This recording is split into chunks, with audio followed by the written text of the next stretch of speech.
O senhor só pode estar de sacanagem com a audiência e com a minha cara para poder falar que o Foro de São Paulo é como se fosse uma reunião de senhores que não conseguem modificar a política interna de país. Me respeita. Então me escuta, ofendendo não. Então, quando eu digo direito. você, fala que vai no Foro de São Paulo e você fala que é uma reunião de velhos ali, você é um desonesto. Você dizer que as pessoas estão plantando comunismo fake para poder ganhar a eleição. Fala aí, gente bonita, como é que vocês estão conectados aqui junto comigo no canal Metamapa, beleza? Pessoal, é o seguinte, fizeram uma entrevista com o Nicolas Ferreira e o jornalista que era de esquerda tentou começar a lacrar ali e tal. A gente sabe que o Nicolas Ferreira não leva desaforo para casa, né? Então ele botou pegado aí no jornalista. Vou mostrar para vocês aqui em tempo real essa entrevista completa, beleza?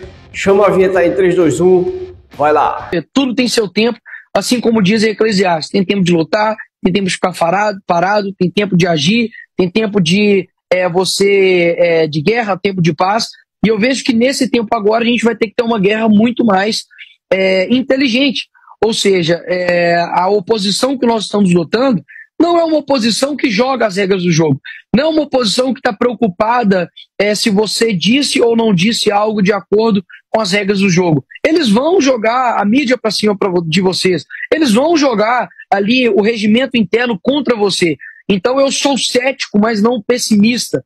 Eu sou cético de compreender que nós estamos num cenário muito ruim, onde uma pessoa que faz parte de uma organização extraoficial política, que é o Foro de São Paulo, que contém ali o MIR chileno e também tem ali o Comunes, né, que se tornou partido, mas que era o ASFAC, né, Forças Armadas Revolucionárias Colombianas, que faz parte do Foro de São Paulo. Essa organização que a gente está lutando, ou seja, nós somos muito pequenos diante disso. Mas eu também não quero deixar de falar para você que está me escutando, que está talvez com a sua opinião aí, tanto de indignado, que eu compreendo, de revoltado, eu também compreendo, que queria que o Bolsonaro batesse a mão na mesa e fizesse algo. Eu compreendo tudo isso. De uma outra maneira, ele deixou também bem claro de que ele não pode tomar uma decisão sozinha, sendo que não há outras instituições, não deu nome aos bois, mas quem sabe ler aí um pingo a letra, de que ele não pode fazer as coisas simplesmente no âmbito da euforia de querer dar uma resposta para o povo brasileiro. Agora, fica alguns questionamentos na minha cabeça, né, que acredito que esteja também na de todos. E agora? Será que seria melhor o Bolsonaro ter uma atitude mais enérgica agora para poder nos poupar de uma possível desastre nesses próximos 4 ou quem sabe muito mais anos de esquerda? Pessoal, estava tudo bem nessa entrevista até que Nicolas Ferreira tocou no nome Foro de São Paulo. Quando tocou nesse nome, atingiu o jornalista esquerdista, né? E quando foi passado a palavra para ele, aí ele começou a atingir Nicolas Ferreira, dizer algumas mentiras ali e tal. E Nicolas Ferreira não aguentou, ficou ouvindo normal ali e tal. Quando chegou a hora de Nicolas Ferreira falar, aí ele teve que ouvir umas verdades, né? Vamos ver aí. Só que, ao mesmo tempo, eu vejo que o nosso poder ele não é concentrado somente no âmbito político. Não tem como a gente terceirizar todas as nossas dificuldades, mazelas, sofrimentos, tudo para uma pessoa. Então a minha visão sobre tudo é isso. É que a gente mantenha uma esperança, não uma esperança ingênua, não uma esperança que faz com que você não tenha uma responsabilidade dos seus atos. Pode ter certeza que eu não sou aquele tipo de pessoa, por mais novo que eu seja, por mais que eu tenha que aprender, por mais que eu tenha ainda muito a que compreender do mundo, eu me retomo aqui na minha humildade de tomar a posição de estou pronto para ganhar. Se for necessário perder o meu mandato, eu perco, mesmo que injustamente, porque eu sei que eles vão tentar fazer isso. Se for necessário, né, eu ser preso, eles me caçarem, eles me perseguirem injustamente, meu Deus do céu, eu sou cristão, que tipo de surpresa tem isso para mim? Eu fico muitas das vezes preocupado, atônico, de que eu vejo que as pessoas lhe faltam coragem mesmo. Não coragem de talvez ir pedir e ficar na rua, mas coragem com você mesmo, de tomar as suas decisões. É muito fácil terceirizar a responsabilidade para os outros, mas tem algo em volta de nós que pode mudar tudo, que é a nossa família, que é o nosso bairro, que são as comunicações que nós fazemos todos os dias com as pessoas. Então Nicolas, eu não vou terceirizar as minhas responsabilidades. Aos meus eleitores, pessoas que confiem em mim, saibam que não precisam contar comigo para poder desistir do Brasil. Não precisam contar comigo para poder não ter coragem. Eu terei coragem naquilo que for necessário, ficarei calado quando for para ficar calado, mas quando for para agir, pode ter certeza que eu estarei preparado. Pronto, pessoal, veja só nesse momento que a palavra foi passada por um jornalista de esquerda, né? Vamos ver o que ele vai dizer aí, presta atenção na reação de Nicolas. É interessante porque o presidente ele tem esse discurso, né, de que ele tinha como papel, ele falou isso inclusive em discursos na ONU várias vezes, de impedir a instalação do socialismo ou do comunismo no Brasil. Em primeiro lugar, a gente precisa lembrar que ele não era a única opção em 2018 para impedir a volta do PT ao governo.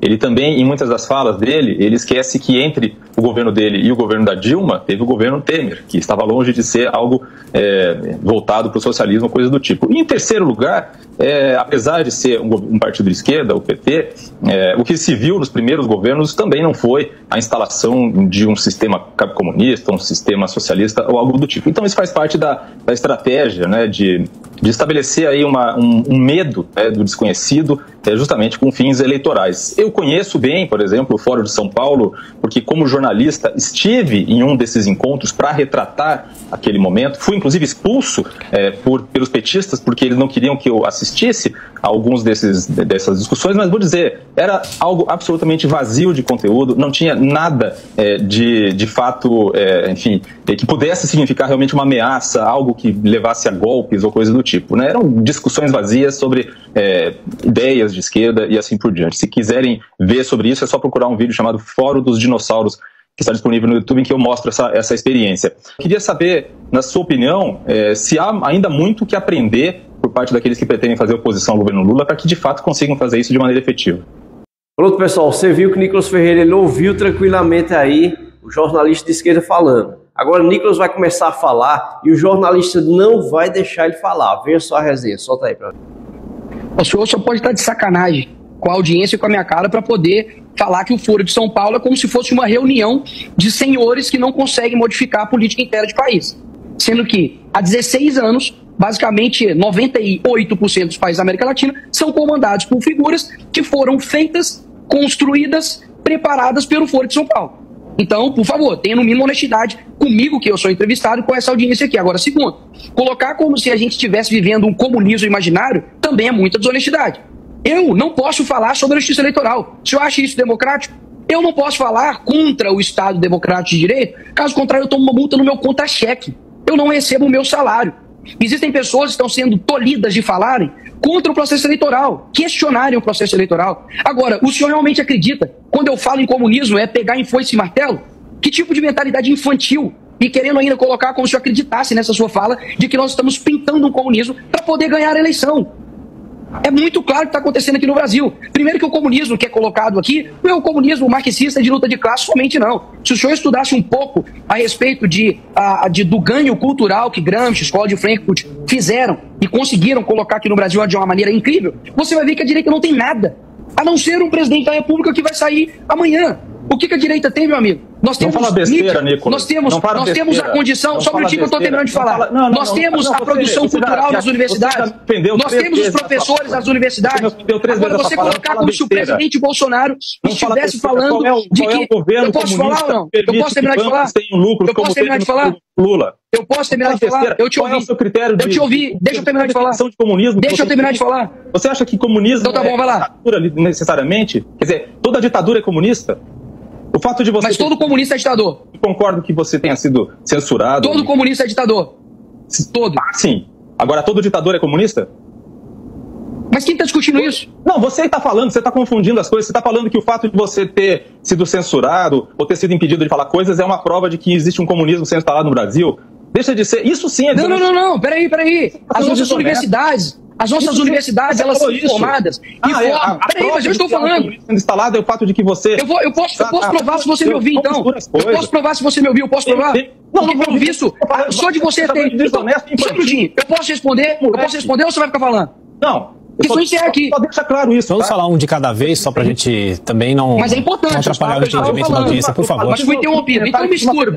E você saiu então me escuta. ofendendo. Você me respeita. Então me escuta. Ofendendo não. Então, quando eu digo que você fala que vai no Folha de São Paulo e você fala que é uma reunião de velhos ali, você é um desonesto. Você dizer que as pessoas estão plantando o comunismo fake para poder ganhar a eleição. Toma vergonha na sua cara. Porque o que está acontecendo no Brasil é exatamente isso. Universidades estão formando militantes, pessoas estão sendo colocadas como criminosos por defender um governo. Eu estou sendo cerceado, assim como vários jornalistas. Pessoas não têm liberdade aqui no Brasil. O Folha de São Paulo coloca todos os presidentes aqui na América Latina para você vir aqui na audiência na minha cara falar que Folha de São Paulo é uma mera reunião, que você foi lá e tem um videozinho no YouTube. É isso mesmo, toma vergonha na sua cara. Não está conversando com moleque. Só um momento, então, Nicolas e Diogo, vamos ouvir um pouquinho o Fernando Conrado enquanto a gente respira um instantinho. Vamos tentar se respeitar nessa conversa e manter um pouquinho. Pessoal, é isso. Tire suas próprias conclusões aí nessa entrevista. Se inscreva aqui no canal para não perder nada do que está acontecendo. E eu espero vocês no próximo vídeo. Chama a vinheta aqui comigo em 3, 2, 1. Vai lá.